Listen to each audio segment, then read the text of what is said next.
बिस्मिल्लाहिर्रहमानिर्रहीम अस्सलाम वालेकुम दोस्तों, तुम देखते पे लुडन पंजाब टीवी ते मैं मेजबान मोहम्मद अहमद। सब तो पहले अपने चैनल लुडन पंजाब को करना है सबसक्राइब और बेल आइकन करना है प्रेस ताकि मेरी आने वाली अच्छी और बेहतरीन वीडियो जनाब मेरे वीर देखना। सब तो पहले जनाब वीरां ते दोस्तों के भरावां वास्ते अज दो वेड़ा लैके आए हैं और जनाब मेरे बड़िया वीरां भरावां दोस्तों ने कहा सी भाई अहमद किधरों वेड़ा लभण बच्छियां लभण तो जनाब सानू विखावणियां ने और जनाब लैके देनियां ने। अज जनाब वीरां वास्ते भाई आबद अगर रिक्वेस्ट की भाई आबद किधरों बच्छियां लभो और भाई आबद जनाब बच्छियां लभ के लैन दो और वीरां नूं कराने तसलियां लैना देना बख्तां दी गल है और नसीबां दी गल है। जनाब आ वेखना माशाअल्लाह और ये जनाब फार्म तो आईयां होईयां ने ते फार्म बेलियां ने जाड़िया उन्होंने छड़ कटोरी है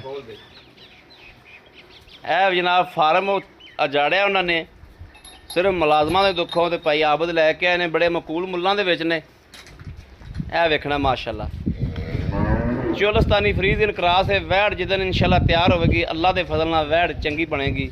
अल्लाह के हुक्म नाल निक्का निक्का वैड़ ने काने वैड़ दा और जनाब सिरो मोनी काले गुल लगे ने वैड़ नूं माशाअल्लाह। यह वेख लेना कैमरे की अख तसलियां करावेगी इंशाअल्लाह।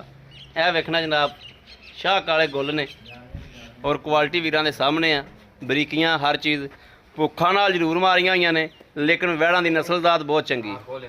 यह जनाब दूसरे नंबर ते आ गई। ये जनाब एक सूबा सूई हुई इंज ही है ना जी।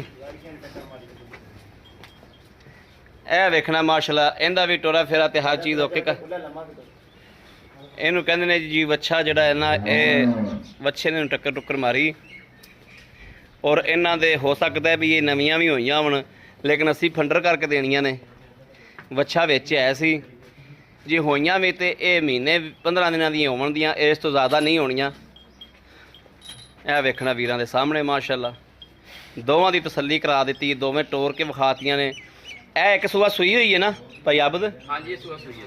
यह एक सूबा सूई हुई है जनाब तो यह जनाब जी असर है आई हमारा फड़िया कैमरा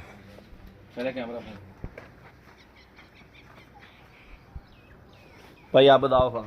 अस्सलाम वालेकुम। वालेकुम सलाम भाई आबद की हाल है? ठीक ठाक हो? शुक्र भाई आबद वैड़ा की क्वालिटी तो चंगी। हाँ जी भाई भुखा दुखा दी हाँ भुखा दुखा दी मारियां वैड़ा ये की इन्होंने फार्म वेला कीता है भाजी उन्होंने ना सारियां बेचतियां जी उन्होंने कोले 12 13 अच्छा दो करके दो अगे लगी सीधा दो करके लगी कर दिया आप पालेंगे आप कोले पट्ठे नहीं पे ना आज तुहानू पता पट्ठा ही महंगा मुलाजम नहीं टिकदा मेन वजह मुलाजम वाली बंदा बाहर बैठा जी मुलाजम किसी ने देतियां ले तू सांभ ला उन्होंने बेचारे ने सारा कुछ बना के दिता 10 12 वैड़ा लै के दित्तियां लेकिन उन्होंने कोई नहीं चास आई जी कोई नहीं अगले नाल पिछला घटे लईयां ज्यादा दियां हुण मैं घाटे नाल लईयां।